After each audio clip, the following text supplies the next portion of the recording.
My brother fired me the moment he became president of our family's luxury resort empire. You don't have what it takes to run a business, he said smugly as he personally cleared out my office, like he'd rehearsed the moment for years. I didn't argue. I simply gave him a slow, sarcastic smile. He completely panicked when my brother was packing my office into cardboard boxes and he was enjoying it. You don't have what it takes to run a business, Blair, Clay said, placing my grandmother's framed photo into a box like he was handling trash. 9 days. That's how long he'd been CEO of our family's resort empire before he fired me. 17 years I'd spent building Crescent Bay from the ground up, turning failing properties into destinations, training staff, managing every crisis at 3 in the morning, and he erased me in 20 minutes. Before we continue, if you believe that hard work and loyalty should be valued over family politics and business, please consider subscribing. It's free and helps us share stories of resilience. Now let's see what Blair does next. I didn't argue. I didn't beg. I just reached into my desk drawer and pulled out my grandmother's old compass, the one she'd used to scout our first property back in 1978. Clay didn't even know it existed. He'd never bothered to learn the history of what we'd built. Good luck with the Monterey renovation, I said, giving him a slow, sarcastic smile. His hand froze. Just for a second I saw panic flicker across his face. That $18 million project was hemorrhaging money and falling further behind every week. He'd need me to fix it. But I wouldn't be there. We've brought in consultants from Ritz-Carlton, he recovered, his voice dripping with smugness. They've handled properties 3 times that size. I nodded and picked up my box. What Clay didn't know, what he'd been too busy giving keynote speeches and charming investors to notice, was that 4 years ago, I'd bought the land underneath our 3 most profitable properties. And in exactly 10 weeks, those lease renewals were coming due. My name is Blair Hartwick. And this is the story of how my brother fired me the moment he became president, and how he completely panicked when he realized what I'd been planning all along. But to understand how we got here, you need to understand what I built. What Clay was so eager to destroy. I was 22 when I started at Crescent Bay, fresh out of Stanford with a business degree and job offers from consulting firms that promised 6-figure salaries and corner offices. My mother Margaret had built the company from a single struggling roadside inn into a 6-property luxury resort empire spanning California's coastline.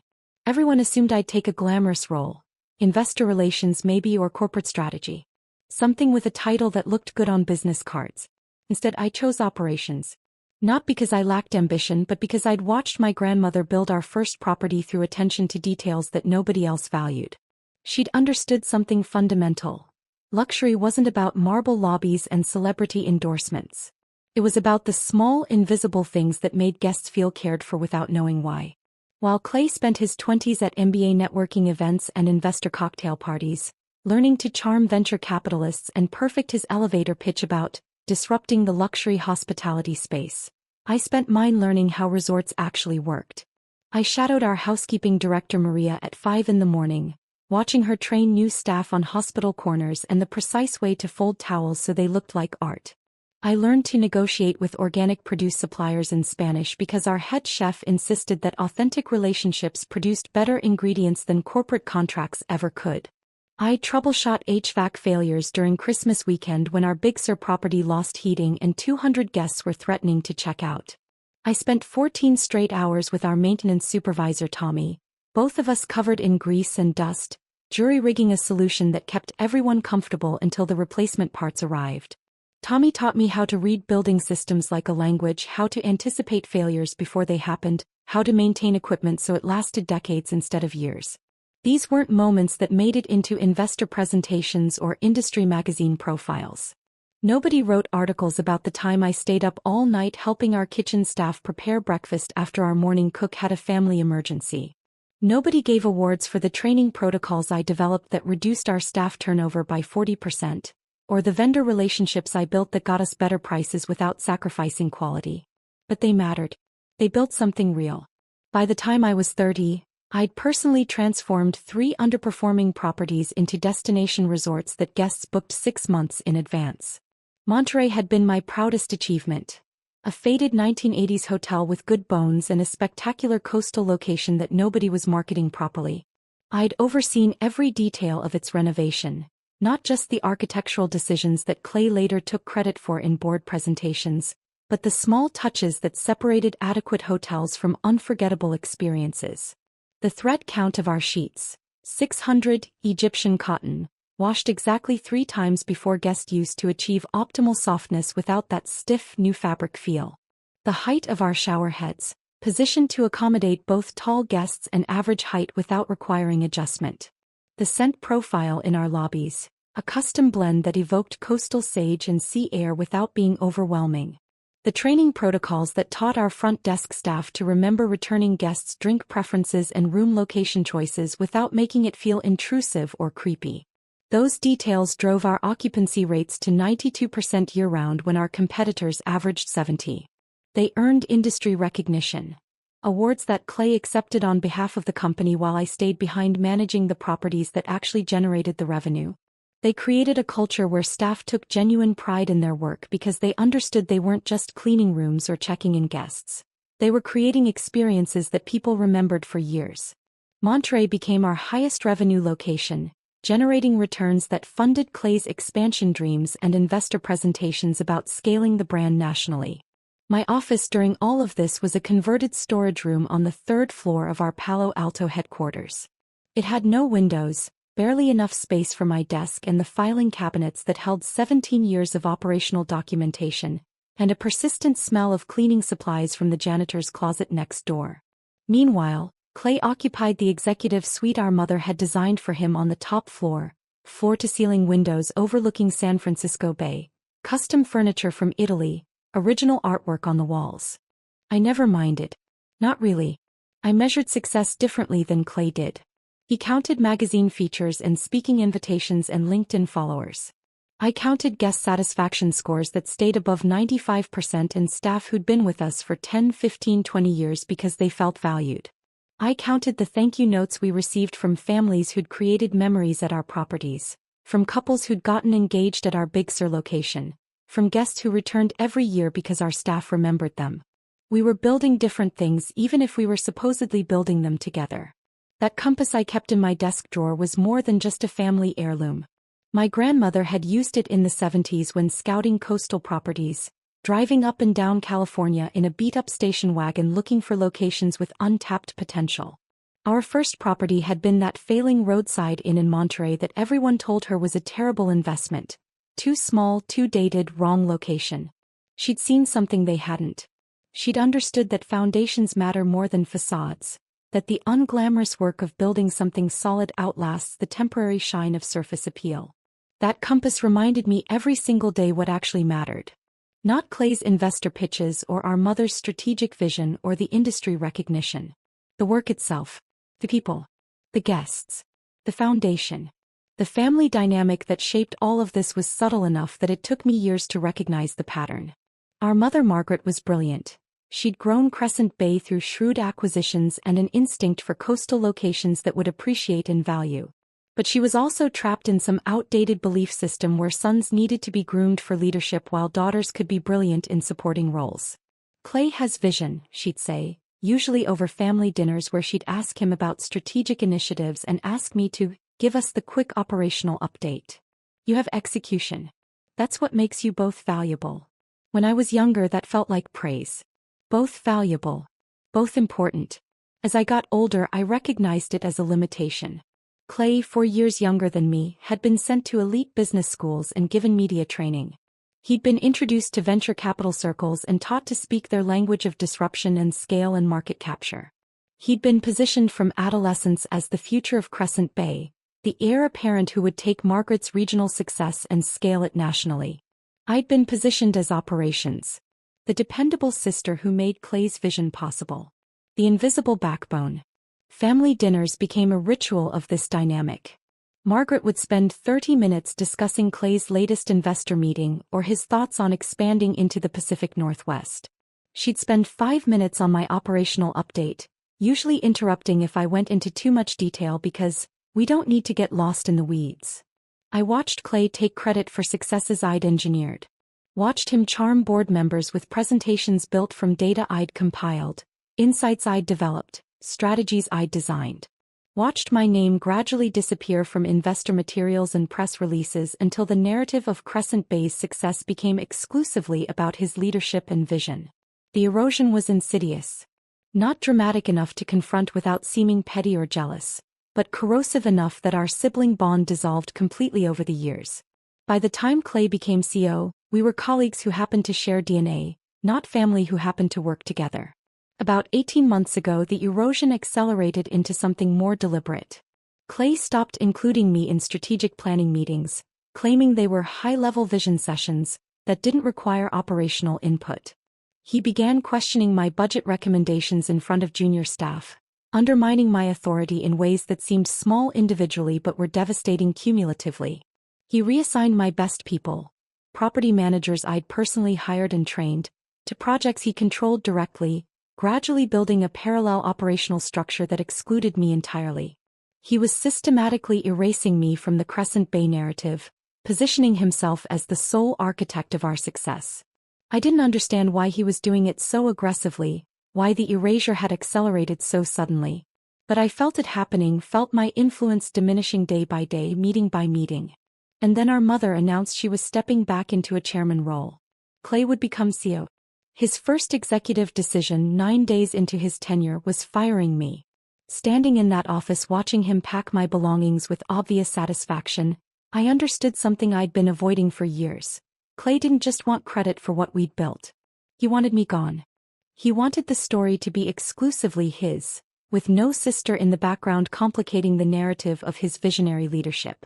"You'll receive 8 months severance," he'd said, checking his Rolex. "A gift from our mother when he got his MBA. We're being more than generous. HR has the paperwork ready." 8 months. After 17 years. After turning 3 failing properties into destinations. After building a culture that competitors tried to replicate. After generating the revenue that funded every expansion plan he'd ever pitched. I picked up that box containing my grandmother's photo and my Stanford diploma and 17 years of memories, and I walked out of Crescent Bay headquarters for what I assumed would be the last time. But as I drove away, past the building where I'd spent most of my adult life, I felt something unexpected. Not devastation or anger or grief, though those would come later. What I felt in that moment was cold, clear certainty. Clay had made a catastrophic mistake. And in exactly 10 weeks he was going to discover just how catastrophic it was. The morning after my termination, I woke at 5 a.m. out of pure habit. For 17 years that had been my routine. Check overnight incident reports from all 6 properties. Address any issues before they escalated to guests. Start the day solving problems. My hand reached for my phone automatically, muscle memory expecting the familiar stream of notifications. Nothing. No incident reports. No messages from night managers. No early morning calls about plumbing failures or guest complaints. Just silence. The kind of silence that comes from being erased from something you built with your own hands. I made coffee and sat on my apartment balcony overlooking Santa Monica, watching the sky shift from deep blue to pale gray. Morning joggers passed below, people walking dogs, the ordinary rhythm of life continuing as though my world hadn't just collapsed. A container ship moved slowly across the water in the distance, steady and deliberate, and I found myself envying its simple purpose.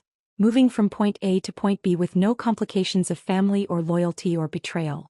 My phone buzzed at 6:47. A text from Sophia, our director of operations at Monterey. "Blair, I heard what happened. I can't believe it. The new consultants arrived yesterday afternoon and they're already changing everything. They cut the training budget by 40%, said our service standards are excessive, and told housekeeping they can reduce turn-down service to essential rooms only. Staff is devastated.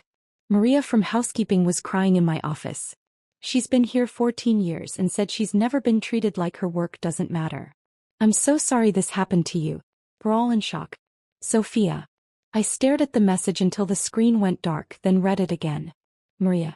I could picture her exactly. 53 years old, originally from Guatemala, who'd started as a room attendant and worked her way up to housekeeping supervisor through sheer dedication and skill. She took genuine pride in perfect hospital corners and the little origami animals she left on pillows for guests with children. She told me once that her work mattered because she was creating space where people could rest, could feel cared for, could make memories with their families. And now some consultant who'd probably never cleaned a room in his life was telling her that her craftsmanship was excessive. My fingers hovered over the keyboard. Every instinct I had screamed at me to call Sophia immediately, to walk her through how to push back against the consultants, to protect the staff I'd spent years training and valuing. These were my people. I'd hired most of them personally. I'd built a culture where excellence mattered, where staff understood their work had meaning beyond just checking tasks off a list. But I stopped myself. Forced my hands to set the phone down. This wasn't my problem anymore. Clay wanted sole control. He could manage the consequences. I typed back a simple response. Thank you for letting me know. I'm sorry you're dealing with this. No advice. No solutions. No rescue. The message felt inadequate and cold, but it was necessary. I had to let Clay's decisions play out without interference. Still, Sophia's text haunted me. I kept picking up my phone, reading it again, imagining Maria crying in Sophia's office after 14 years of dedicated work. At 11:30, another message arrived. This one from my mother. Lunch today. El Fornaio. 12:30. Il Fornaio was an upscale Italian restaurant in Palo Alto, 2 blocks from our corporate office. We'd eaten there occasionally over the years, usually to discuss business matters my mother didn't want overheard in the office. The location choice wasn't accidental. This wasn't going to be a casual mother-daughter lunch. I arrived exactly on time. Margaret was already seated at a corner table, looking every bit the elegant powerhouse who'd quadrupled our company's value over 3 decades. Her silver hair was perfectly styled, her suit was Armani, her expression was carefully neutral. She'd probably come straight from the office, from the company where I no longer worked, from meetings I'd no longer attend. He told me after he'd already done it, she said the moment I sat down. No greeting, no how are you holding up, just straight to her defense. I would have handled it differently. But you didn't reverse it, I observed quietly. Not an accusation, just a statement of fact. She sighed, touching her water glass without drinking. Clay believes Crescent Bay needs to evolve. Become more corporate, less family-centric in its management structure. And you agree? I asked, though her silence had already answered. I think, she paused, choosing words with the precision of someone who'd navigated corporate politics for 40 years, that your brother has a vision for expansion that the board finds compelling. New markets, new demographics, a more aggressive growth strategy. Our server arrived with menus neither of us needed. Margaret ordered her usual Caesar salad. I ordered the same, though I had no appetite. Some rituals persisted even when everything else was crumbling. After the server left, Margaret's voice dropped lower. The land leases. Clay doesn't fully understand those arrangements. I set down my water glass with deliberate care. The corporate documents explain everything in detail. You know your brother doesn't read legal paperwork unless someone summarizes it for him. She gave me a look that was equal parts maternal concern and business calculation. The renewals come up soon. 10 weeks, I confirmed, meeting her eyes directly. My attorney has been preparing the new terms. My mother went very still. I watched understanding dawn across her features. Understanding mixed with something that looked almost like pride but also concern, maybe even fear about what came next. What are you planning, Blair? The question hung between us in the elegant restaurant. Other diners oblivious to the family drama unfolding over breadsticks and olive oil. Sunlight streamed through the windows, catching the wine glasses and creating small rainbows on the white tablecloth. Everything looked civilized and pleasant on the surface. I'd imagined this conversation for years, if I'm honest. The moment when my careful planning would become visible. When the overlooked daughter would finally have leverage the golden son couldn't match. I'd expected to feel satisfaction, vindication, maybe even triumph. Instead, I felt something more complicated. Sadness mixed with resolve. Love for my mother mixed with cold clarity that family loyalty had only ever gone one direction. Market rate leases, I said finally, my voice steady. Nothing more, nothing less. She nodded slowly, absorbing the implications. That will significantly impact our operating margins. Especially with the Monterey renovation overruns. Yes, I met her gaze without flinching. It will. We ate lunch in weighted silence. The kind that exists between people who understand exactly what's being left unsaid. Margaret had built Crescent Bay from almost nothing. She knew numbers, knew business, Knew exactly what market rate leases would do to profitability on 3 flagship properties. She knew I was taking away the financial advantage I'd been giving the company for 4 years. She knew this would hurt. But she wasn't asking me to reconsider. She wasn't apologizing for not reversing Clay's decision. She wasn't acknowledging that maybe, just maybe, firing your daughter after 17 years of loyal service wasn't the visionary leadership the board should be celebrating. As we finished eating, she reached across the table and took my hand. A rare gesture of physical affection from a woman who'd built an empire by being tough more often than tender. Your brother sees business as a competition to win, she said softly. You've always seen it as something to build and protect. Don't lose that part of yourself whatever happens next. I wanted to ask what she thought was going to happen. I wanted to ask if she'd known Clay was planning to fire me, if she'd encouraged it or just failed to stop it. I wanted to ask how she could sit there offering me wisdom about not losing myself when she'd just chosen my brother's ambition over my loyalty. But I didn't ask any of those questions. Because I already knew the answers and hearing them spoken aloud wouldn't change anything. I watched her walk back to her car, back to the office, back to Clay and the board and the company we'd built together. Her shoulders were straight, her stride confident, every inch the businesswoman who'd never let sentiment interfere with strategy. And I understood something with absolute clarity. I was truly on my own now.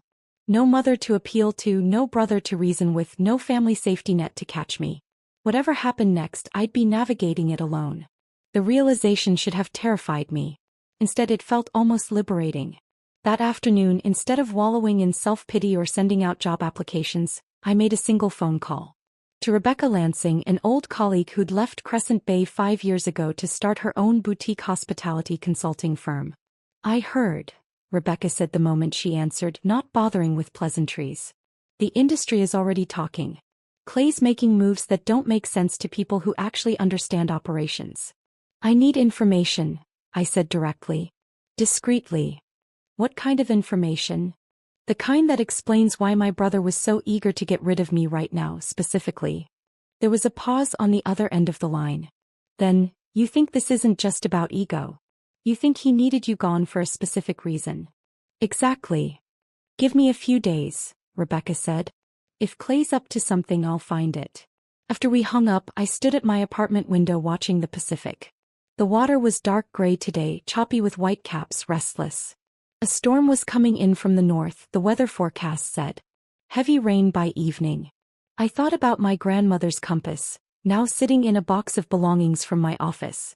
She'd used that compass to navigate California's coast looking for opportunities nobody else saw. She'd built something from nothing through determination and vision and the willingness to take risks when everyone said she was crazy. I was her granddaughter. I'd inherited more than just her compass. 3 days later, Rebecca called back. And what she told me made everything suddenly terribly clear. You need to sit down for this, Rebecca said when she called back 3 days later. I was already sitting, but I understood what she meant. Her tone carried the weight of information that would change everything. I pulled my laptop closer, ready to take notes, and waited. Blair, your brother has been building a competing resort company for the past 2 years. It's called Summit Coastal Collection. The words didn't make sense at first. I heard them, but my brain couldn't process the meaning. Competing company? While running Crescent Bay. What do you mean, competing? I asked slowly. I mean he's filed LLC paperwork under shell companies. Used his wife's maiden name and various business partners' names to keep it hidden. He's secured preliminary development permits for luxury resort properties in Santa Barbara, Carmel, and Newport Beach. My stomach dropped.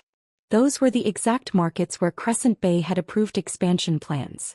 I'd been in the confidential board meetings where we'd discussed those locations, analyzed the demographics, evaluated the competitive landscape. Clay had been in those same meetings, taking notes, asking questions, stealing our strategy. There's more, Rebecca continued, and I could hear her flipping through papers. I managed to get a copy of his pitch deck through an investor contact. Blair, it's 47 pages of detailed business plans. And it explicitly describes, I'm reading this directly, leveraging 17 years of operational expertise and established client relationships developed at Crescent Bay Resort Group to capture market share in underserved luxury coastal markets. 17 years. My 17 years. He's using our operational data, Rebecca said. Guest demographic analysis, service protocols, training methodologies. Everything you developed. He's presenting Crescent Bay's weaknesses, things only an insider would know, as market opportunities his new brand will exploit. I stood up and walked to my balcony, needing air. The Pacific stretched out before me, indifferent to human betrayal, constant and unchanging. A family of 4 was setting up on the beach below, the parents spreading out towels while their kids ran toward the water. Normal people living normal lives without brothers who committed corporate espionage. How long have you known about this? I asked, my voice surprisingly steady. I started getting fragments about 3 days ago. But I wanted to confirm everything before calling you. There's more. He's been recruiting Crescent Bay staff. What? At least 8 key employees have signed preliminary agreements with Summit Coastal. They're being offered equity positions contingent on leaving Crescent Bay within the next 6 months and bringing their client relationships with them. Some of them are your people, managers you personally hired and trained. I thought about Sophia's text about the consultants cutting training budgets and telling housekeeping their standards were excessive. I thought about Maria crying in Sophia's office. Now it made horrifying sense. Clay wasn't just cutting costs. He was deliberately degrading the properties, making them less valuable, while simultaneously building a competing brand that would poach our best staff and our operational expertise. He needed you gone, Rebecca said quietly. You're the only person at Crescent Bay who actually understands operations well enough to notice what he was doing. You'd have spotted the staff recruitment, questioned the strategic decisions that didn't make sense, reviewed the permits and licensing. He couldn't build Summit Coastal with you watching. I closed my eyes, feeling the last piece of sibling affection dissolve completely. This wasn't about Clay thinking he could run the company better without me. This wasn't about ego or ambition or even family dysfunction. This was calculated theft. He'd spent 2 years planning to steal everything I'd built, rebrand it as his own achievement, and destroy our family's company in the process. Thank you, Rebecca, I said. Can you send me everything you found? Already in your email. Blair, I'm sorry. I know he's your brother. He was my brother, I corrected. Now he's just someone who made a very big mistake. After we hung up, I spent 2 hours reading through every document Rebecca had sent. The LLC filings, the development permits, the pitch deck with its glossy photos and stolen data, the staff recruitment contracts with their knowledge transfer requirements. Each page made me angrier and strangely calmer, because now I understood exactly what I was dealing with. I was about to send the files to my attorney when my phone rang again. Unknown San Francisco number. Ms. Hartwick? This is Marcus Webb. I'm on the Crescent Bay board. I knew who Marcus was. One of Clay's business school friends, someone I'd assumed was completely in my brother's pocket. I need you to know something, he said without pleasantries. And I need you to know I'm calling against Clay's interests, which should tell you something about how serious this is. I'm listening. I joined your family's board because I respected your mother's vision and your operational track record.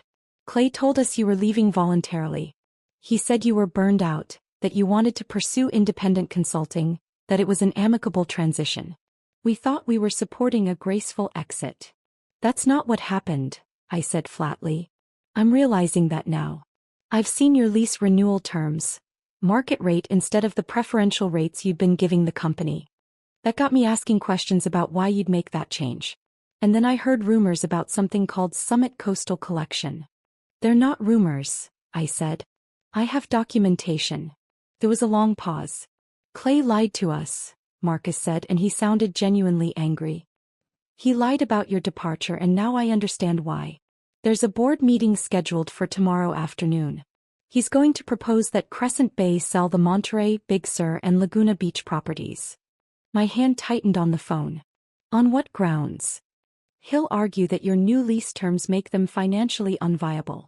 That we should sell quickly to minimize losses before the market realizes they're struggling. He's already got a valuation firm preparing analysis that will show the properties are worth less than they actually are. The final piece clicked into place with devastating clarity. Clay wanted Crescent Bay to sell the properties at distressed prices. Then Summit Coastal, probably through straw buyers or friendly investors, would acquire them. He'd operate the resorts I'd built while paying me rent for the land, all while destroying the family business our grandmother founded. It was brilliant and sociopathic in equal measure. Why are you telling me this? I asked Marcus. Because I don't like being lied to. And because what Clay's doing isn't just unethical, it's potentially illegal. He's using his position as CEO to advantage a competing business he secretly owns.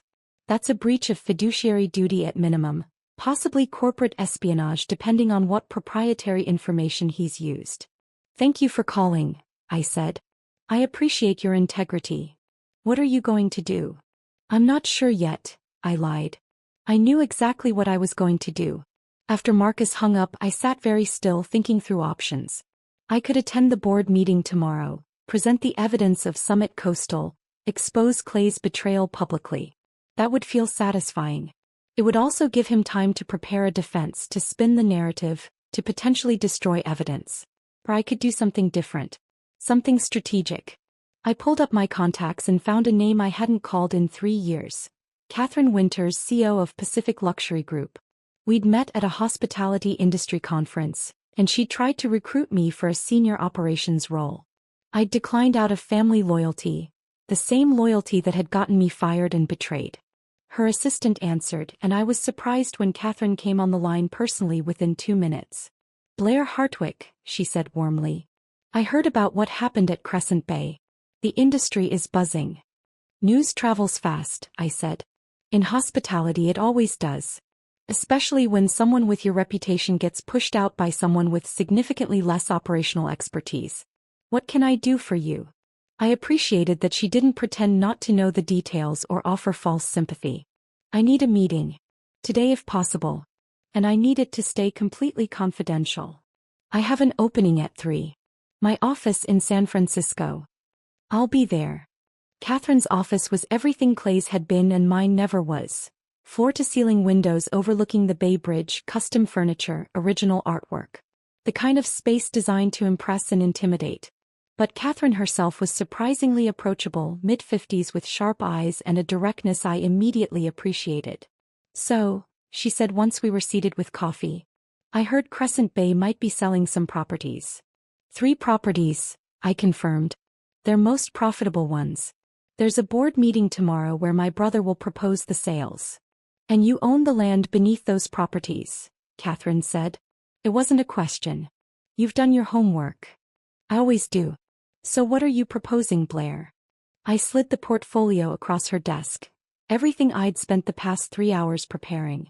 Financial data, operational metrics, guest satisfaction scores, staff retention statistics, market analysis. And my proposal. Pacific Luxury acquires the buildings when Crescent Bay sells them. I maintain land ownership but offer preferential lease terms significantly below market rate. And Pacific Luxury commits to retaining all current staff with improved benefits. Catherine reviewed the materials in silence. She had the kind of focus that reminded me of my grandmother, seeing past surface details to underlying value. Why not just raise the rent and keep collecting checks, she asked finally. You'd make more money with less work. Because my brother is planning to acquire the properties himself through his competing brand, I explained. I'd rather choose my business partners than be stuck with someone who spent 2 years stealing from me. Competing brand? Catherine's eyebrows rose. I showed her Rebecca's file on Summit Coastal Collection. Watched her expression shift from surprise to understanding to something like respect. That's audacious, she said. And stupid. Using proprietary information while serving as CEO? That's corporate suicide if anyone finds out. Someone is about to find out, I said. But I'd prefer the discovery happens after I've secured the future of the properties and the staff I built them with. Pacific Luxury has a reputation for maintaining quality standards and valuing employees during acquisitions. That matters to me more than maximum profit. Catherine studied me for a long moment. Family businesses are complicated, she said finally. This isn't about family anymore, I replied. It's about protecting what I built from someone who was willing to destroy it for his own gain. She smiled slightly. Let's build something better. Catherine's legal team moved with impressive speed. Within 48 hours of our meeting, I received a draft acquisition proposal that was more comprehensive than anything I could have created myself. The terms exceeded current market value for the properties despite the operational challenges Clay's decisions were creating. Catherine understood something my brother never had. My true value wasn't just land ownership. It was the institutional knowledge, the staff relationships, the operational expertise that would take years for any outside buyer to replicate. But speed created its own problem.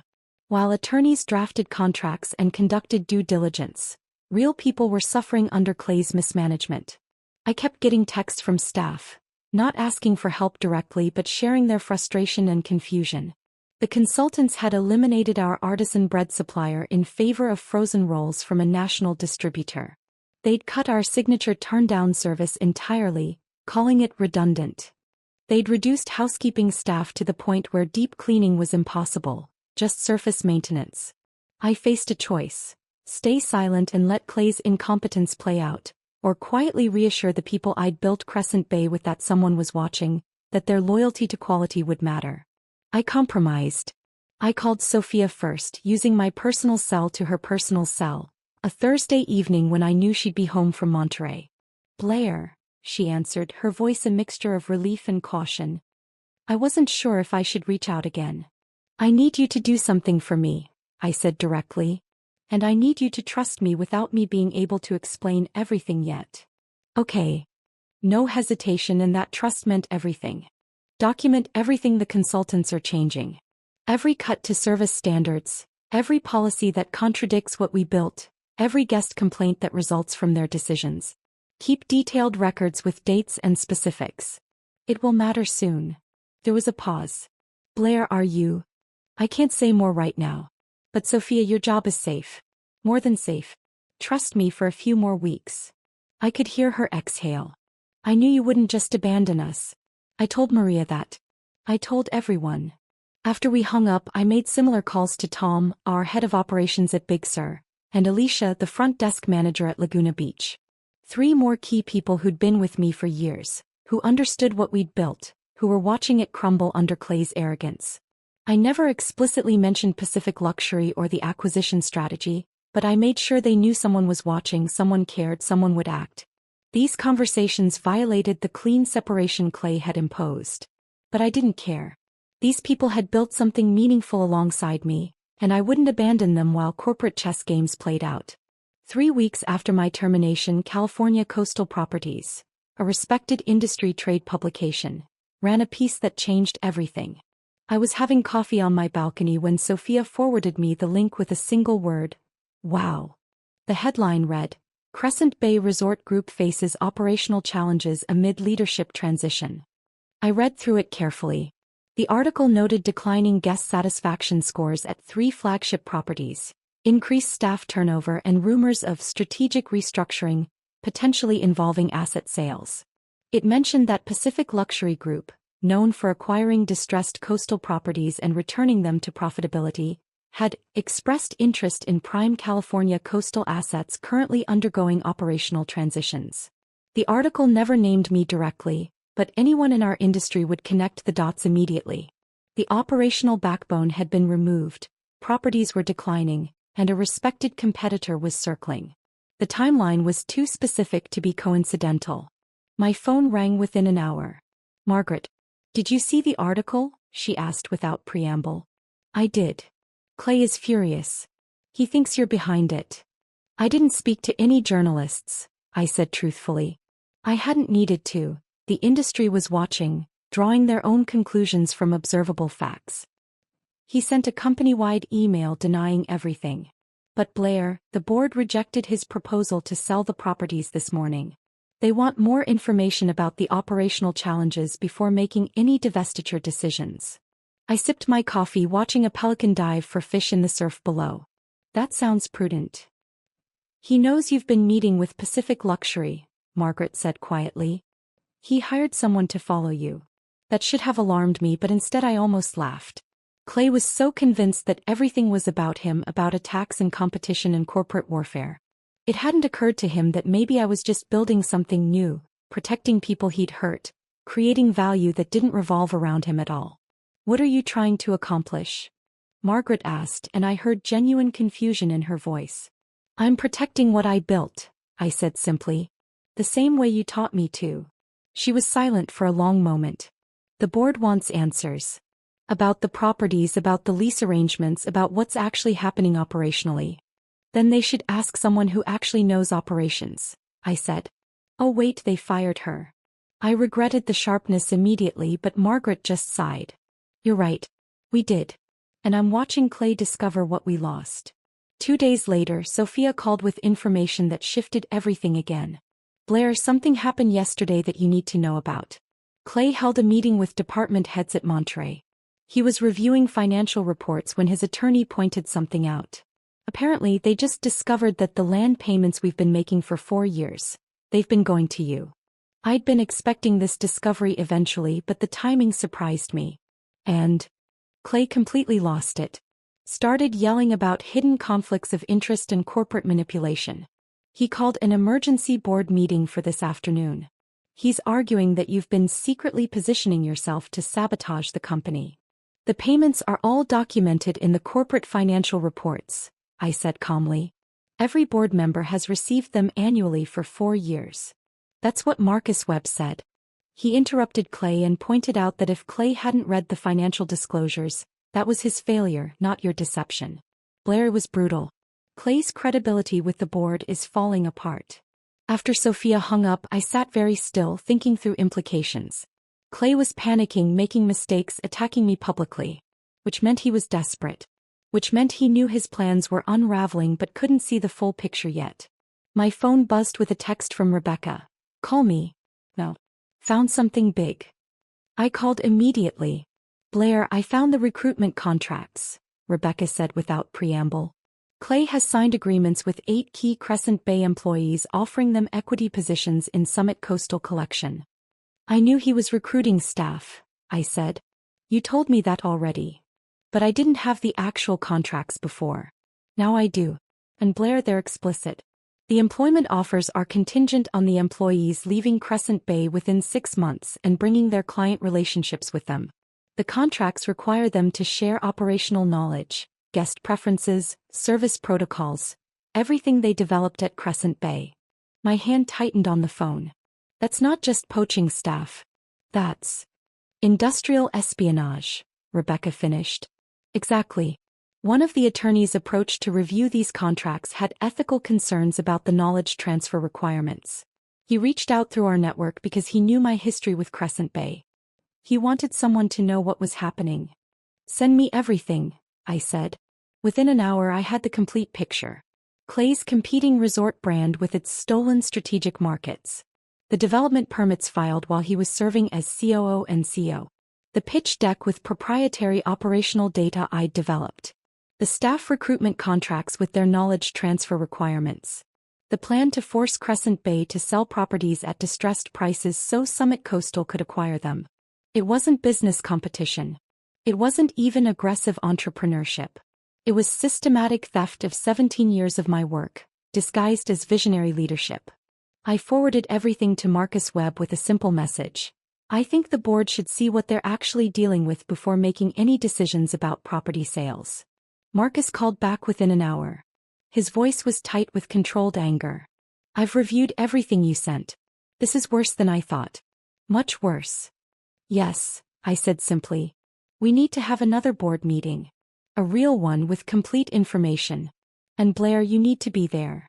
I looked out at the Pacific, thinking about my grandmother's compass, about foundations and facades, about the difference between what looked impressive and what actually mattered. I'll be there, I said. But I'm not coming to defend myself. I'm coming to present facts. What the board does with those facts is their decision. Fair enough, Marcus said. Meeting is scheduled for next Tuesday. 2 o'clock.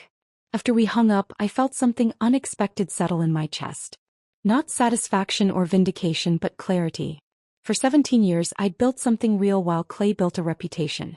Now we'd both be measured by what we'd actually created versus what we'd claimed. And I was no longer afraid of that comparison. The weekend before the board meeting, I did something I hadn't done in years. I turned off my phone and went for a long drive up the coast. I needed to think without interruption, to prepare mentally for what was coming, to make peace with the fact that I was about to destroy my brother's career. I drove north past Malibu, past Ventura, all the way to the property in Big Sur. I didn't go inside, I just sat in my car in the overlook parking area, watching the Pacific crash against the rocks below. This was one of the properties I'd transformed, one of the places where I'd spent countless hours working with staff perfecting details, building something that mattered. Clay wanted to steal it, rebrand it, claim it as his own creation. I thought about my grandmother, about that compass she'd used to scout locations. About how she'd built something from nothing through grit and integrity.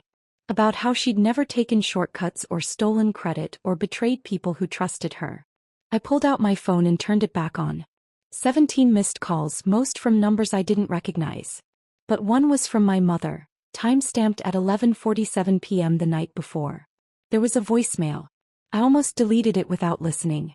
But something in the timestamp, nearly midnight on a Saturday, made me press play. Blair. My mother's voice was shaking in a way I'd never heard. I didn't know.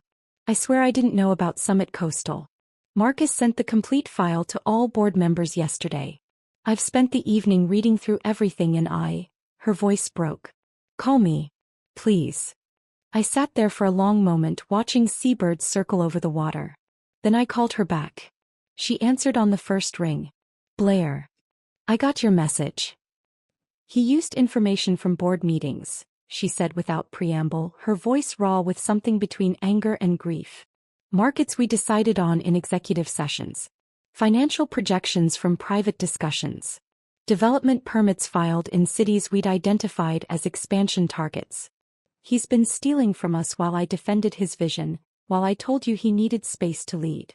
I remained silent, letting her work through it.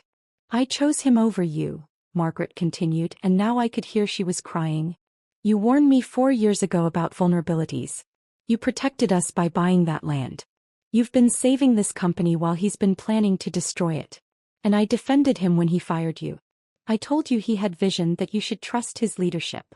The silence between us stretched, carrying decades of family dynamics I'd never fully articulated. Me being the dependable one while Clay was the favored one. Execution being valued less than vision. Daughters being asked to support their brother's ambitions rather than build their own. Mom, I said finally, my voice gentle but firm. You taught me to protect myself. You warned me about Clay 4 years ago. Told me he saw businesses as trophies to win, told me to safeguard my own future. On some level you knew this could happen. You just hoped it wouldn't. Her silence confirmed what we both understood. She'd seen Clay's selfishness, his willingness to take credit for others' work, his view of business as something to conquer rather than build. She'd warned me to protect myself precisely because she'd feared this moment. But when it came, she'd still chosen to believe in his vision over my loyalty. What happens now? She asked quietly. That depends, I replied, on whether the board wants to protect Crescent Bay or protect Clay. They can't be the same thing anymore, can they? No, I said. They can't. We talked for another hour, the longest real conversation we'd had in years. Margaret told me about finding the staff recruitment contracts, about realizing Clay had been planning this betrayal for 2 years while sitting in family dinners, while accepting her guidance, while letting her believe they were building something together. She told me she felt like she didn't know her own son, and I didn't have the heart to tell her that maybe she'd never really known him at all. When we finally hung up, I sat in my car watching the sunset paint the Pacific in shades of orange and gold. Then I drove back to Santa Monica and spent the rest of the weekend preparing for Tuesday's meeting. Catherine's team had been working around the clock. The acquisition proposal they drafted was comprehensive. Financial terms that exceeded market value, staff retention guarantees with improved benefits, commitments to maintain service standards, even profit-sharing programs for property-level management. It was the kind of deal that protected people, not just assets. My own attorney had prepared something equally thorough. A presentation documenting Clay's betrayal with the kind of detail that left no room for interpretation. Side-by-side comparisons of Crescent Bay's confidential strategic plans and Summit Coastal's development permits. Excerpts from Clay's pitch deck showing proprietary operational data. The staff recruitment contracts with their knowledge transfer requirements. A timeline showing exactly when each piece of betrayal had occurred. I also had operational reports showing the damage Clay's management was causing in real time. Guest satisfaction scores dropping from 95% to 73% in just 6 weeks. Staff turnover up 35%. Online reviews mentioning declining service standards, dirty rooms, indifferent staff. Revenue projections showing the properties would become unprofitable within 18 months if current management continued. The evidence was devastating, methodical, irrefutable. Catherine reviewed everything Monday afternoon in her office. When she finished, she looked at me with something like respect mixed with concern. "This isn't revenge, Blair," she said carefully. "This is accountability." "It's both," I admitted. "I'm protecting people and principles I care about. But I'm also making sure Clay faces consequences for what he's done." "He's your brother." "He was my brother," I corrected. "Now he's just someone who made a catastrophic mistake and is about to discover the cost." That night I stood on my balcony one last time before the meeting, thinking about everything that had brought me here. I thought about my grandmother founding our first property with nothing but determination and a compass. About my mother building an empire through shrewd decisions. About 17 years of my life poured into creating something excellent. About Clay systematically trying to steal it all. And I thought about the staff, Maria and Sophia and Tom and Alicia and all the others who'd built Crescent Bay alongside me, who were watching standards crumble, who deserved better than a CEO who saw them as expendable. This wasn't just about me anymore. It never had been. Tuesday morning arrived clear and cold. I dressed carefully, not the operational casual I'd worn for 17 years, but a suit that meant business. Professional, polished, ready. Walking into the Crescent Bay boardroom felt surreal. I hadn't been in this space since Clay fired me 6 weeks ago. The room looked exactly the same, the long mahogany table, the leather chairs, the windows overlooking Palo Alto. But everything felt different. Clay sat at the head of the table where our mother used to sit, his face already tight with defensive anger. He'd clearly prepared for battle. Margaret sat to his right, looking older and smaller than I'd ever seen her. The other board members filled the remaining seats, their expressions carefully neutral. I took a seat at the opposite end, placed my portfolio in front of me and waited. Clay opened immediately, his voice sharp. "Let's be clear about what's happening here. My sister is attempting corporate manipulation through backdoor dealing, leveraging land ownership she acquired under questionable circumstances to sabotage this company's leadership and my authority as CEO." "Incorrect," I replied calmly, meeting his eyes directly. "I'm exercising my rights as a property owner. And I'm providing this board with information they need to make informed decisions about Crescent Bay's future." I slid folders to each board member with deliberate care. These documents show that while serving as COO and then CEO of Crescent Bay, Clay has been secretly developing Summit Coastal Collection, a competing luxury resort brand targeting markets we identified in confidential strategic sessions, using operational data and service protocols developed at Crescent Bay, and recruiting our best staff with equity offers contingent on them transferring proprietary knowledge to his competing business. The room went absolutely silent. Board members opened their folders, and I watched their expressions shift from curiosity to shock to anger as they processed what they were seeing. Marcus Webb spoke first, his voice controlled but tight. "Clay, these development permits are dated while you were serving as COO. They're filed in Santa Barbara, Carmel, and Newport Beach, the exact markets we discussed and approved in executive session strategic planning. Markets where we allocated budget for feasibility studies. How do you explain having permits for competing properties in those locations?" Clay's face flushed. "Business people explore multiple opportunities. Summit Coastal is completely separate from Crescent Bay. There's no conflict of interest in pursuing my own entrepreneurial ventures outside of my responsibilities here. Even when those ventures explicitly plan to compete with the company you're leading?" I asked quietly. "Even when your pitch deck, which is in the folder in front of you, describes leveraging Crescent Bay's operational knowledge and client relationships.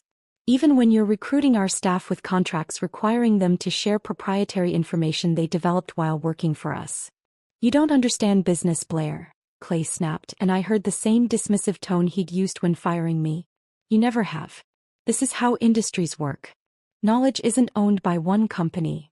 Intellectual property actually is owned," Marcus interrupted, his patience clearly exhausted. "And fiduciary duty requires you to prioritize this company's interests while serving as CEO. You've violated both. Systematically and deliberately." Jennifer Park, a board member who'd initially supported Clay's aggressive growth strategy, was reading through the pitch deck with visible anger. Clay, this presentation is dated 3 months ago. You'd already secured $14 million in private equity funding. You'd filed development permits in 3 cities. This isn't exploring opportunities. This is an operational competing business you were building while drawing your CEO's salary from Crescent Bay and using our confidential strategic information. Another board member held up the recruitment contracts. These employment offers are contingent on staff bringing client relationships and operational knowledge from Crescent Bay. That's not networking. That's industrial espionage. Clay tried one last defense, his voice rising. She's manipulating all of you. She bought that land specifically to create this leverage to position herself to attack me. 4 years ago, Marcus cut him off. Blair bought that land 4 years ago to protect Crescent Bay from external threats. You fired her 6 weeks ago after systematically excluding her from decisions for 18 months. Her defensive preparation isn't the problem here, Clay. Your betrayal is. I watched my brother's confidence crumble in real time, watched him realize that no amount of charm or spin could overcome documented evidence.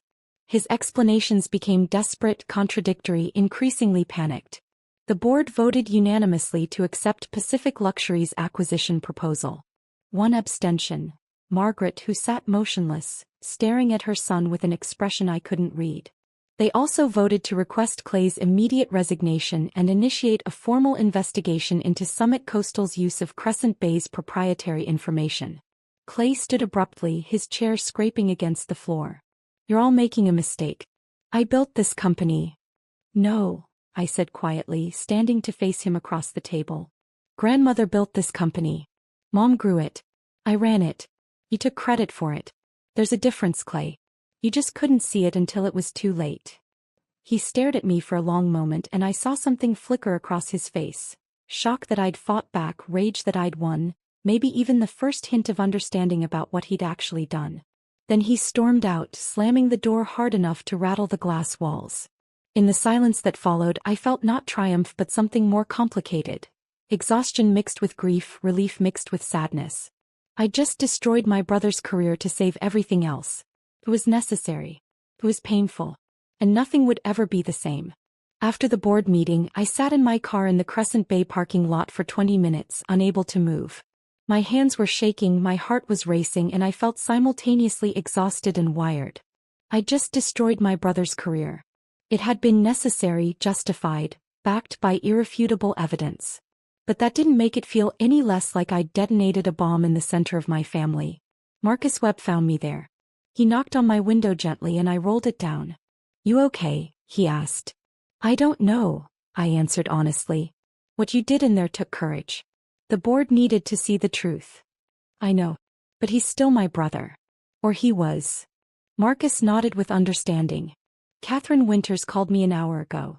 Pacific Luxury's legal team is ready to move forward immediately if you are. The transition can start within the week. I looked back at the building where I'd spent 17 years of my life. Where I'd built something I was proud of. Where my brother had tried to erase me and steal everything I'd created. Let's start Monday, I said. The next 2 weeks were a blur of legal documents, operational assessments and staff meetings.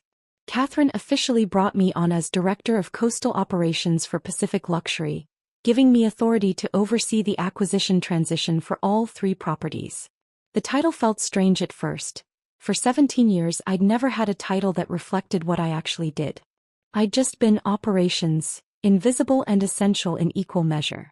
Now I had real authority. Real resources. Real support. But my first priority wasn't paperwork or financial analysis. It was people. I drove to Monterey on a Thursday morning, arriving before the breakfast service ended. Sophia was in her office reviewing room status reports when I knocked on her door. Blair. She stood immediately and I saw relief flood her features.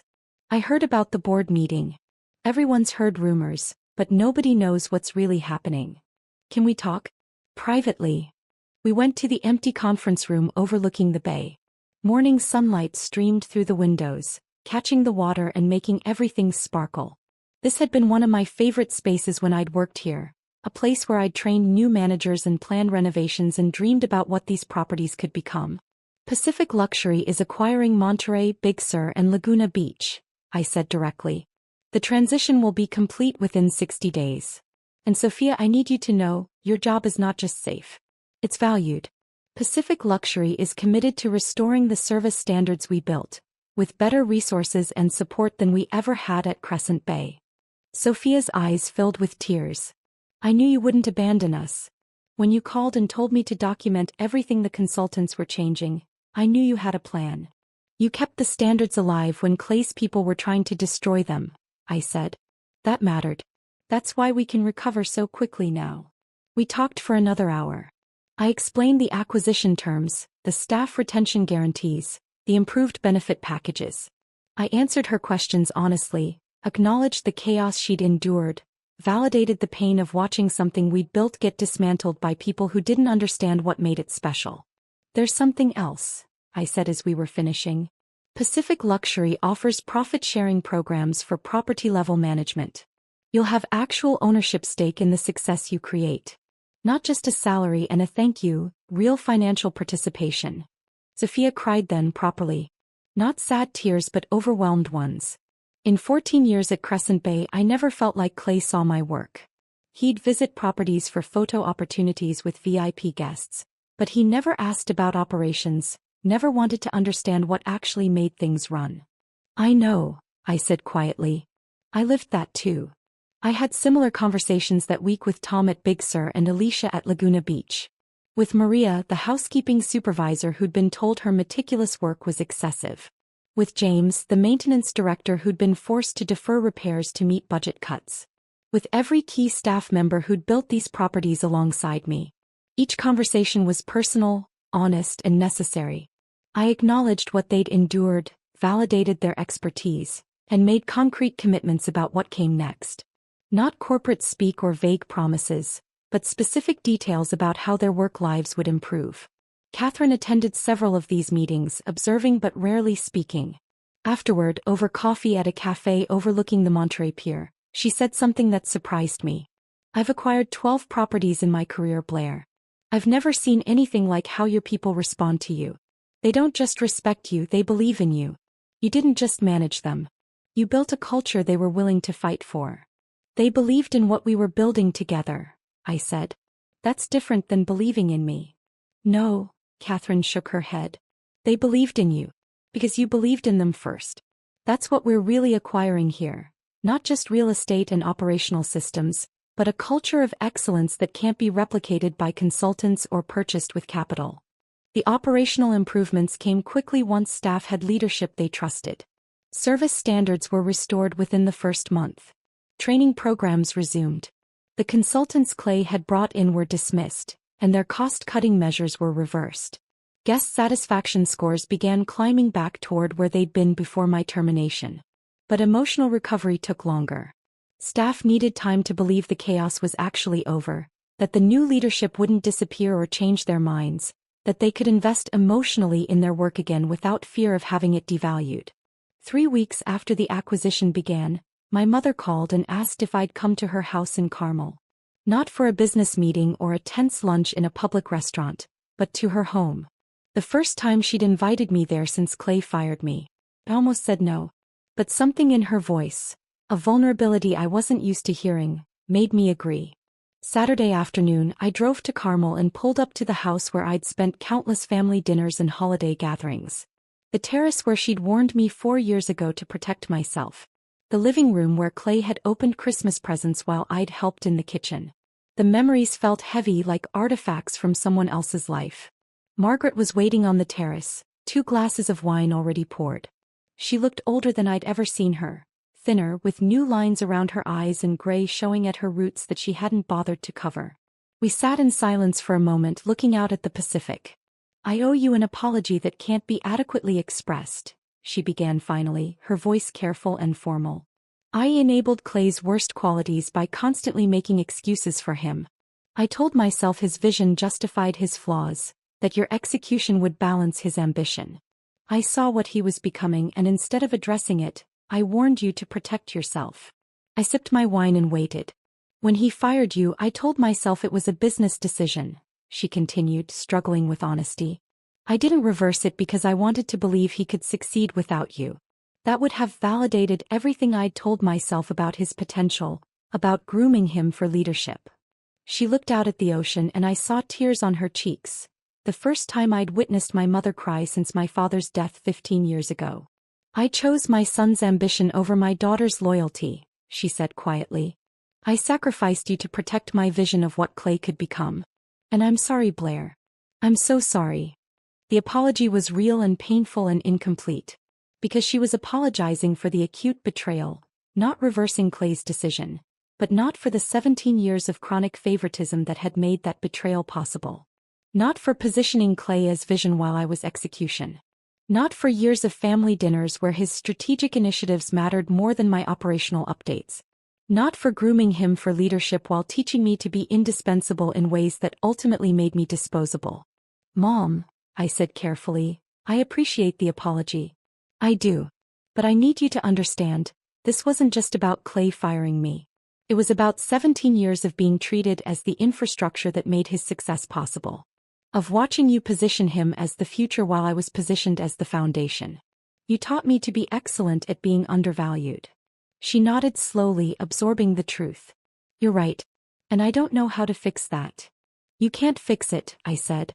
You can only acknowledge it and do better going forward. We talked for 2 more hours, the most honest conversation we'd had in decades. She told me about the guilt of watching Clay's betrayal unfold, about finding the Summit Coastal files and realizing her son had been lying to her face for 2 years. She told me about stepping down from Crescent Bay's board entirely because she couldn't bear watching what remained of the company. I told her about the pain of invisibility, about watching Clay take credit for my work, about the slow erosion of being valued but not recognized, about building something extraordinary and having your own family dismiss you from it. Can we rebuild? She asked as the sun started setting. Maybe, I said honestly. But it has to be real this time. No more favoring one child's ambition over the other's contributions. No more asking me to minimize my hurt to preserve family harmony. Real or nothing. Real, she agreed. We started having dinner once a week after that. Not at restaurants but at her house, just the 2 of us. Slowly, carefully, we built something different than what we'd had before. Not the easy relationship of mother and daughter who'd never disappointed each other, but the harder relationship of 2 people who'd hurt each other and were choosing to acknowledge it. 2 months after the board meeting, Rebecca called with news I'd been half expecting. Summit Coastal is dissolving, she said. The investors discovered Clay's pitch deck contained proprietary information from Crescent Bay. They've withdrawn all funding and are threatening legal action. Clay's trying to negotiate settlements to avoid criminal charges. I sat very still, phone pressed to my ear. Where is he now? Moving to Arizona apparently. Taking some position in commercial real estate. Completely different industry.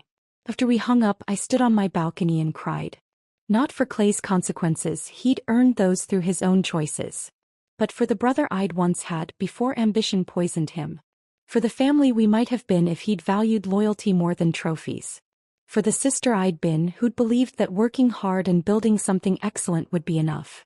That version of me was gone. And grieving her felt necessary. 4 months after my termination, I stood on the infinity pool deck at Grandview Coast, the property formerly known as Monterey, watching the sunset paint the Pacific in shades of amber and gold. The renovation we'd started under Clay's mismanagement was finally complete.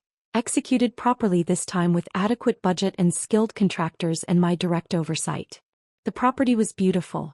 More than that, it was excellent in ways that mattered. Service standards that guests noticed, staff who took pride in their work, operational systems that functioned seamlessly. Sophia found me there, tablet in hand. Latest guest satisfaction scores just came in.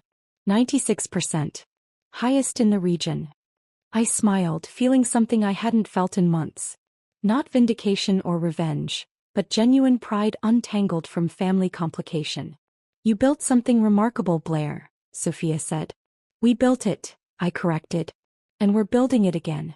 Better this time. As autumn deepened into winter, I found myself facing the first major holiday season without family traditions. Thanksgiving had always meant my mother's Carmel house. The formal dining room set with her grandmother's china, extended family gathered around the table, Clay holding court while I helped in the kitchen. For 39 years that had been the rhythm of November. This year Margaret invited me to her weekly dinner on Thanksgiving. A quiet meal, just the two of us. I almost accepted out of habit, but then I imagined sitting at that table where so many family decisions had been made without my input, where my contributions had been summarized in quick operational updates, while Clay's vision received hours of discussion. "I'm not ready yet," I told her on the phone. "I need more time." "I understand," she said, though I heard disappointment in her voice. "What will you do?" "Work," I said simply. And I did. I drove to Grandview Coast on Thanksgiving morning and spent the day with staff preparing for what would be our busiest weekend of the year. I checked kitchen prep with our head chef, reviewed room assignments with housekeeping, walked the property looking for anything that didn't meet standards. It wasn't traditional, but it felt honest. These were people who valued my work, who understood what I'd built, who didn't treat my expertise as supporting infrastructure for someone else's vision. Sophia found me on the terrace around sunset, overseeing the setup for evening service. "You're spending Thanksgiving with us," she observed. "You're spending it working too," I pointed out. "Because I love this place. Because it matters." She paused. "That's why you're here too, isn't it? This is your family now." I didn't correct her because she was right in ways I was still processing. December brought the industry conference circuit and with it a different kind of challenge. The California Coastal Hospitality Summit was the biggest event of the year. 1,500 hospitality professionals gathered in San Francisco to discuss industry trends, celebrate achievements, and network. 2 years ago, I'd attended anonymously while Clay gave a keynote speech about disrupting luxury hospitality. I'd sat in the back, watched him present data I'd compiled, listened to him describe innovations I'd developed, and felt invisible. This year was different.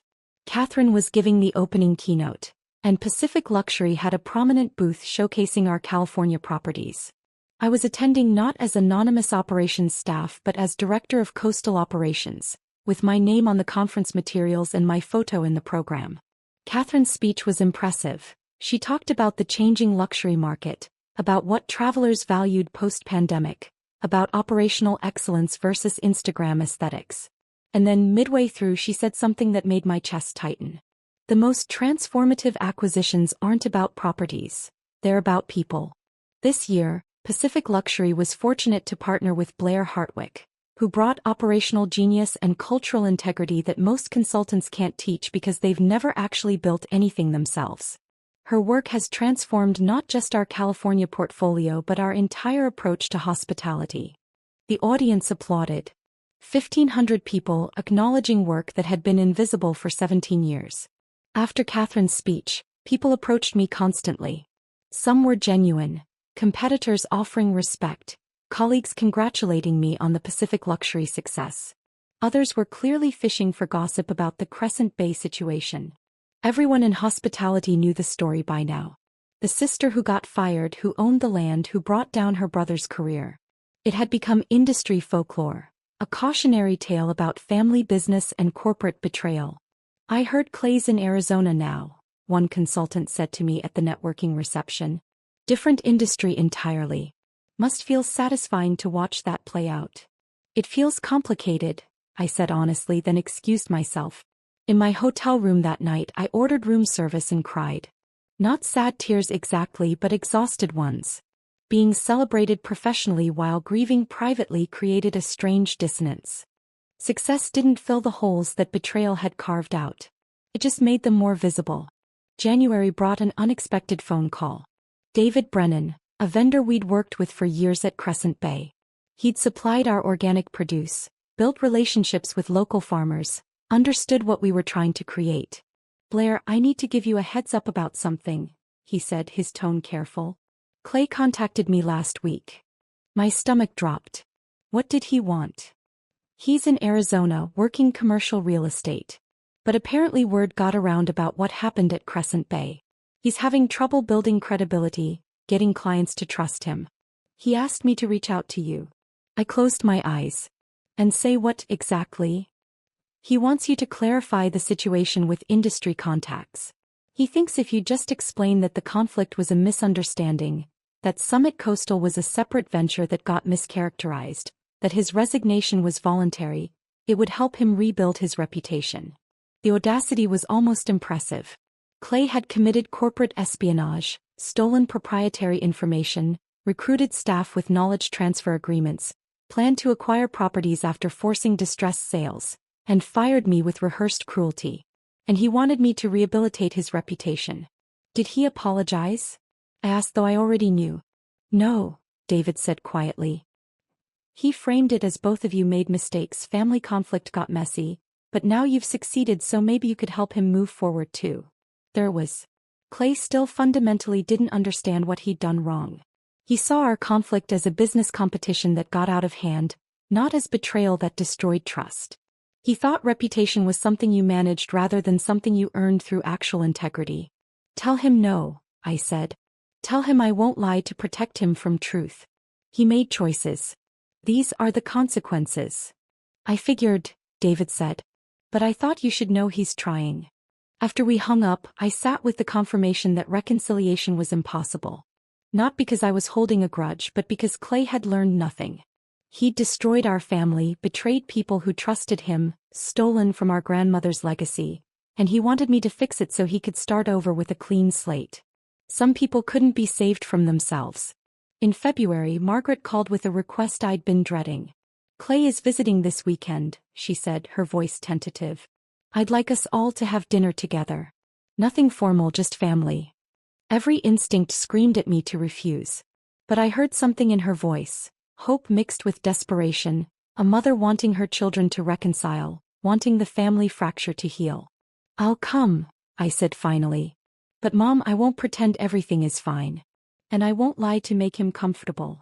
I understand, she said, though I wasn't sure she did. Saturday evening, I drove to Carmel for the first time since Clay had been there. His rental car was in the driveway.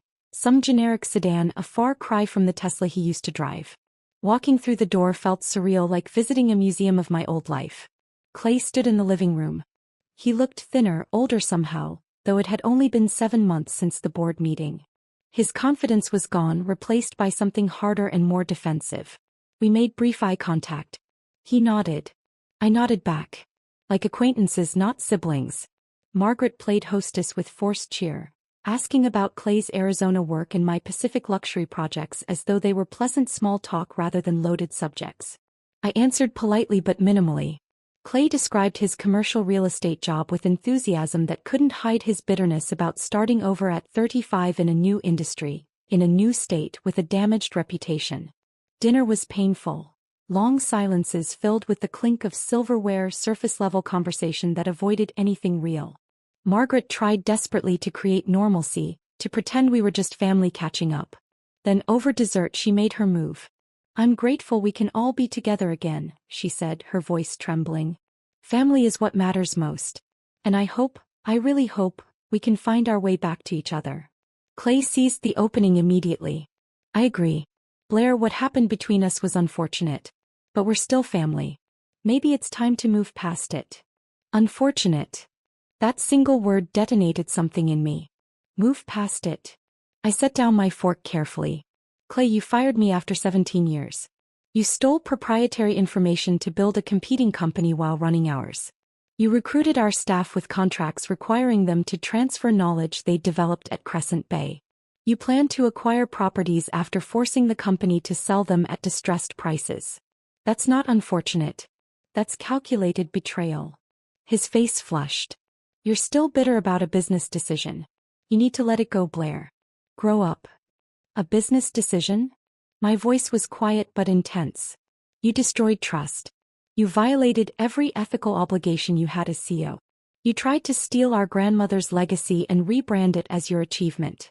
Those aren't business decisions, Clay. They're moral failures. Please, Margaret interrupted, tears streaming down her face. You're both my children. Can't we find forgiveness? I looked at my mother and felt profound sadness.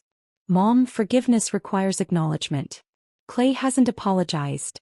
He hasn't taken responsibility. He literally just asked me to lie to industry contacts to rehabilitate his reputation. That's not someone seeking forgiveness. That's someone wanting me to help him avoid consequences. I stood, gathering my coat from the back of my chair. I love you, Mom. I'll keep having our weekly dinners. But I won't sit at a table with someone who betrayed me and won't even acknowledge what he did. That's not family. That's performance. And I'm done performing. I left without looking back, hearing Margaret's sobs and Clay's voice raised in protest behind me. In my car, I sat in the darkness for 10 minutes, hands gripping the steering wheel, breathing slowly until my heart rate settled. Setting that boundary had hurt. But it was necessary. I'd spent 17 years being the accommodating one, the reliable daughter, the sister who sacrificed for family harmony. That version of myself had been erased by betrayal. This version valued truth over comfort. And if that meant holidays alone, I could live with that. Spring arrived with wildflowers covering the coastal hills and clear blue skies that seemed to stretch forever. One evening, after a long day overseeing renovations at our Big Sur property, I found myself sitting alone on the beach watching the sunset. I'd been turning everything over in my mind. The termination, the betrayal, the board meeting, Clay's resignation, Summit Coastal's collapse. I'd expected revenge to feel satisfying, like finally being proven right, like justice served and wounds healed. But it hadn't felt that way at all. Clay facing consequences hadn't healed the wound. It had just confirmed what I'd lost. The brother I'd once had, the family I'd thought we were, the belief that loyalty mattered. But something else had happened that I was only beginning to understand. For 17 years, I'd carried the exhausting weight of pretending everything was fine. Pretending Clay's lack of recognition didn't hurt. Pretending being the invisible backbone was enough. Pretending loyalty would eventually be reciprocated. The betrayal and revenge had burned away all that pretense. And in the space left behind, I could finally see the wound clearly. Not just the acute injury of being fired, but the chronic injury of being systemically undervalued. And seeing it clearly meant I could finally address it. I was building a career identity not shaped by family obligation. I was establishing boundaries that were real rather than performative. I was grieving the family I'd thought I had instead of pretending it might magically appear. Revenge hadn't healed the wound. But it had created space where actual healing could happen. Space where I could build something based on my values rather than family expectations. The foundation had survived everything. And on that foundation I was building something true. I was sitting on that beach watching the sunset when my phone buzzed with a text from Sophia. Did you realize it's been exactly a year since you left Crescent Bay? Feels like you've always been with Pacific Luxury. A year. I'd been so focused on building, on moving forward, that I hadn't even registered the anniversary. The Crescent Bay chapter felt distant now, like something that had happened to a different version of myself. Someone younger, more willing to accept invisibility, still believing that loyalty would eventually be reciprocated. The next morning, I drove to Grandview Coast for a routine property walkthrough. It was something I did weekly at each location, checking details that most executives would delegate but that I'd learned mattered immensely. The small things that separated adequate hotels from exceptional ones. I arrived during the afternoon shift change, when day staff briefed evening staff on guest needs and ongoing issues. The kind of operational continuity that only happened when people took genuine pride in their work. Standing on the infinity pool deck, I watched the choreography of excellence I'd spent a career building. A housekeeper named Jennifer checked a room turn-down setup. Pillows positioned precisely, curtains adjusted for optimal light, the origami crane on the pillow that guests photographed and posted on social media. She wasn't following a checklist. She was creating an experience. At the front desk, I watched Marcus greet a couple who'd stayed with us 6 months ago. "Welcome back, Mr. and Mrs. Chin. We have you in the same ocean view room you requested. And I took the liberty of stocking the minibar with the sparkling water you preferred last time." The couple looked genuinely touched. That was the difference. Anticipating needs before they were stated, making people feel remembered and valued. A maintenance supervisor named Tom coordinated a minor plumbing repair in a vacant room, timing it during low-traffic hours to avoid disturbing guests. He'd worked with me at Crescent Bay for 12 years before following me to Pacific Luxury. He understood that maintenance wasn't about fixing problems. It was about preventing guests from knowing problems existed. Catherine found me on the deck, tablet in hand.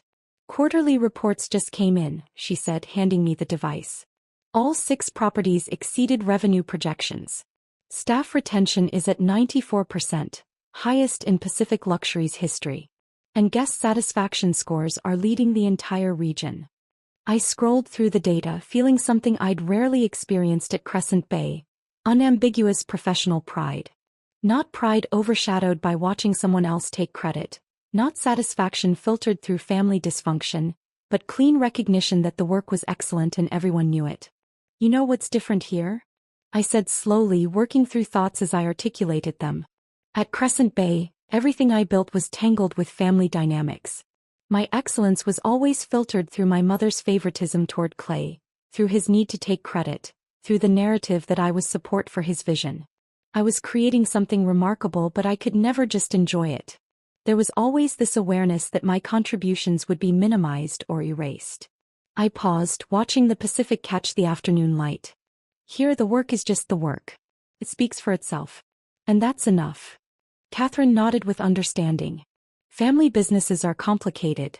We've built something cleaner. Later, alone in my office, I recognized the profound truth. I'd created something more meaningful at Pacific Luxury in 1 year than in 17 years at Crescent Bay. Not because the work itself was different, but because the context allowed it to be seen clearly. Excellence without dysfunction. Recognition without conditions. Success that was actually mine. My weekly dinners with Margaret had settled into a comfortable rhythm, something neither of us had expected. We'd meet at different restaurants around the coast, quiet places where we could talk honestly without audience or performance. Margaret had transformed in unexpected ways. After selling her Crescent Bay shares and stepping away from the company entirely, she'd embraced retirement with surprising enthusiasm.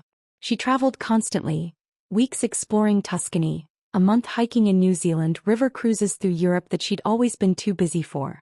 "I think I forgot how to exist outside of work," she told me one evening over dinner at a small French restaurant in Carmel. "After your father died, Crescent Bay became my entire identity.